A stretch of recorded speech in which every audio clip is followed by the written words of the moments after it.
Walking around the Consumer Electronics Show, I got a glimpse into the future of what our lives may look like. More connected and more customized to our needs. We're in a car that will probably, it's just amazing. Kind of describe what we're sitting in here. Thank you. Well, this is our concept car for the future of autonomous vehicles. It's basically built on a foundation of sustainability, society, and satisfaction. We feel like we can't have one without the other. So the idea is to create a car that anyone can use it in any way that they want. Pick and choose what you like and make it your own. Make it a part of your living room. Make it a part of your office. The future's almost here. Yep. Is this how you envision it? Absolutely. We're thinking that around 2030, soon, right? In about 7 years, we're going to start seeing vehicles like this on the road. Wow. What a world, huh? What a world. Among the showstoppers here, robots built by Aeolus Robotics. What's it like to come to CES and see all these people crowding here and their eyes are like, oh, wow, and all of it? Oh, it's nice. It lets you realize that robots really have a connection with people. And when they come out to the show and they see the robots moving, it really captivates them, and they'll stay and watch the whole show. Take me into the meetings where you guys think up these things, because to me it's just crazy. Right. The applications, like you could say, okay, well, you can do this with the robots, so talk to me about that. Well, a lot of it comes from just being out with our users and our customers, understanding their issues. We usually respond to the problems we see them having. We spend a lot of time with them in their facilities. So a lot of these, our night shift patrol came from working with care assistants and understanding their biggest problem is working at night. No one likes to work from midnight to 8 a.m. And that's how we came up with our night shift patrol system. That's how we came up with our UV disinfecting system that can disinfect the facility overnight. Okay, get ready now. 3, 2, 1. Hey Siri, take a selfie. Health and wellness technology was also on display. I tested out this bed from Neurosonic. The low-frequency vibrations mimic how animals in the wild relieve stress. When it comes to our technology, it's also not something new. It actually comes from the nature. Why doesn't the zebras get ulcers when they are being chased by lions in the savannah? And what they do is they shake. So they shake the stress off. That's how their body recuperates, and this is the same. It kind of the vibration that we have in the product. CEO Juha Suoniami says these kinds of products are becoming more commonplace in the workplace as well. We come from Finland, and in the Nordics, we see it also in the workplace. So also in our business, our products are being sold to the companies that are setting up well-being rooms, kind of recovery rooms for the employees. So it's coming, it's in the personal life, but it's also then the companies are realizing that they need to invest into the people. Artificial intelligence is becoming a game changer in almost every industry, including news. Clooney Studio provide AI-powered video generation platform.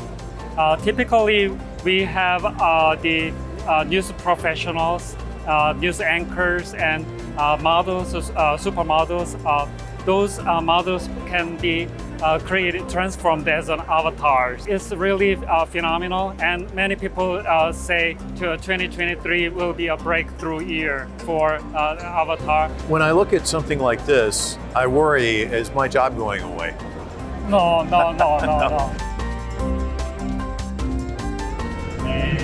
5, 4, 3, 2, 1, and... This has been a great experience being at CES, as we were able to take it full frame as an avatar. Smart city tech was also on display at CES. But to see how they can actually work in the real world, we visit Burlington, Vermont. Everybody thought it was a fluke. Bernie won the mayoral race by 10 votes. With its 100% renewable energy, Burlington could be considered one of America's smartest.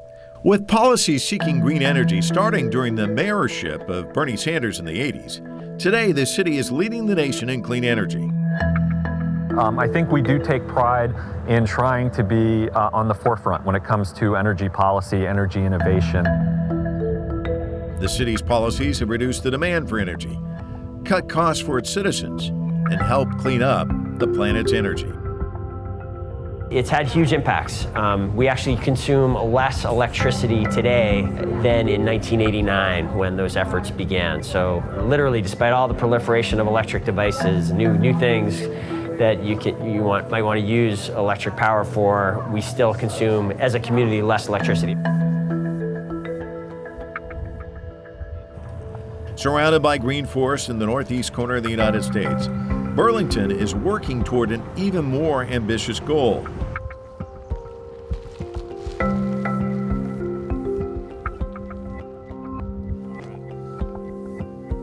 Darren Springer, the head of the municipal utility company, Burlington Electric, charges his car at one of this small city's over 200 charging stations. It was an effort to look at whether we could get off of fossil fuel reliance and move towards renewables.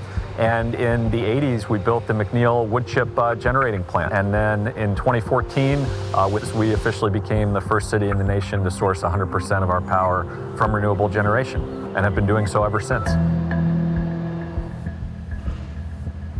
When you're fueling up an electric vehicle with our 100% renewable electricity, not only is it cheaper, you're paying maybe between 70 cents a gallon and $1.50 a gallon equivalent, depending on where you're charging, but 2/3 of that dollar stays here in the Vermont economy. So I'm optimistic we can make this transition in an economically beneficial way for our economy, for jobs, and for consumers. The train arrives daily. On board is the main factor in Burlington's renewable energy arsenal. The McNeil Power Plant was one of the first steps in the city's quest to become 100% renewable. Built in the 1980s, it replaced a coal plant, and it runs on what is often the most overlooked and available renewable fuel, wood. We burn approximately 75 tons of wood per hour. We burn approximately 1,200 tons a day, which is about equivalent to a load from the train. Currently behind me, we've probably got about 20,000 tons of wood, or approximately just over 2 weeks of usage. In order to reduce the emission of delivering the wood, a minimum quantity must be brought by train. Surrounded by forests, the supply is never in shortage and can be replanted in time cycles. We have a restriction in our operating permit that requires us to bring 75% of our wood in by rail. And again, we bring about a train load a day in. There was concern that the wood chip plant was coming. We were going to clear cut every tree in Vermont. Because of that, we worked with the state to develop these harvesting standards that were put into our permit. Our permit, in my opinion, yes, we've been here for 38 years. Because we only harvest a small amount each time, we've been able to go back to sites that have been harvested in the past and get the next round. And so every 25 or 30 years, you can re-enter a forest if it's sustainably managed.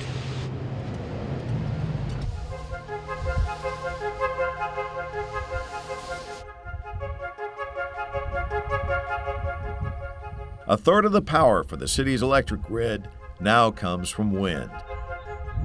My name is James Gibbons. I'm the Director of Policy and Planning for Burlington Electric Department.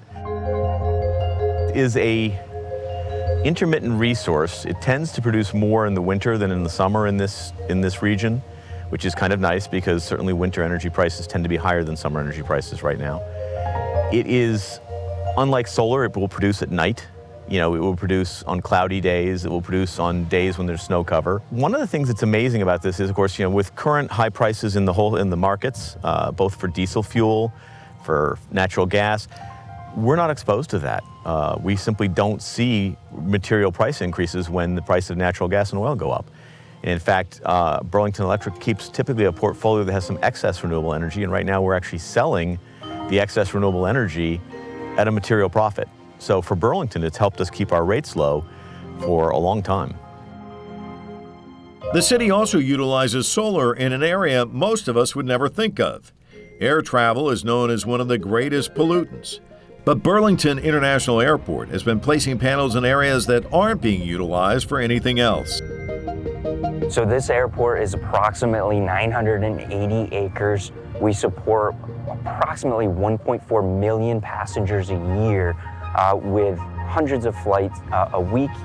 Sustainability is incredibly important to this airport. So what you're looking at is a partnership with our electric department in the city of Burlington, incorporating solar energy on a rooftop. We're on our parking garage roof that supports and contributes into the grid, not only for the city of Burlington, but also this Burlington International Airport. This is really just step one of what we want to do here at the airport, which is really cover all unusable space with solar panels exactly like this. So within 20 years, and I would say much sooner than that, we have an obligation to truly become one of the first in the country to be 100% renewable energy source. We want to look at geothermal, we want to look at solar across all of our rooftops, and we want to look at other tenant obligations to truly incorporate 100% renewable energy source.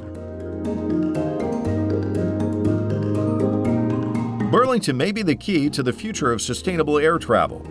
Beta was founded in 2017 in the city and is developing electric aircraft. Their plane can carry over 653 kilograms, or 5 passengers and a pilot, around 250 miles at speeds reaching 150 miles per hour. Battery operated, it releases 0 emissions.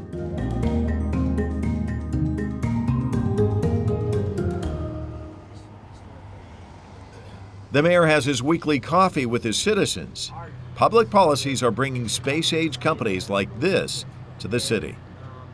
I'm Mayor Moreau Weinberger. Burlington went from having only 25% of the electric load being sourced with renewable energy to 100% in a 10-year period of time. I was the mayor in 2014 when we got over the last 10% of that hurdle by purchasing a nearby hydroelectric facility. Burlington Electric Department ratepayers are now insulated from the uncertainty and the huge swings of the fossil fuel markets, and this is a financially positive thing. The next goal, persuade citizens to abandon fossil fuels. To do so, they are looking to incentives such as rebates to purchase electric-powered products.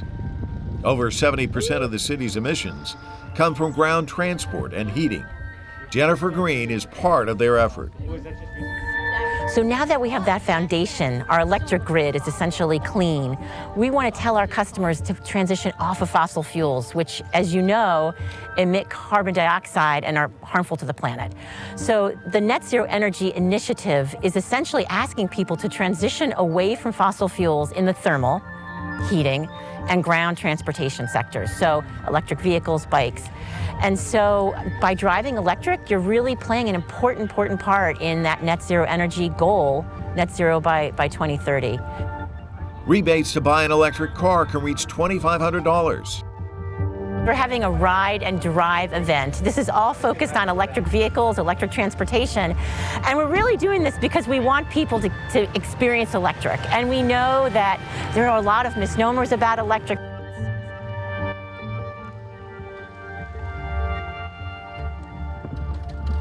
Peggy is one resident inspired to join the program. This was after putting off getting an electric bike for a while, and then hitting a certain decade, realizing that I can save my knees a little bit, and the electric bike flattens the hills. There are a lot of hills in Burlington, so it actually allows me to ride more. Oh, it's great because you can take advantage of a lot of the incentives that Burlington Electric has for some net zero transportation options like an electric bike, electric vehicle, plug-in hybrid. So you can move around much more easily. The culture of sustainability in Vermont, in Burlington in particular, it's really led by the citizens. So what does it look like in the future if we have a community full of electric vehicles, each of which has their own battery, each of which can either be pulling energy from the grid or contributing energy to the grid? I think we understand here in Burlington that there are things that we can lead on and that we can demonstrate that hopefully other communities can look at and say that's something that we want to accomplish as well.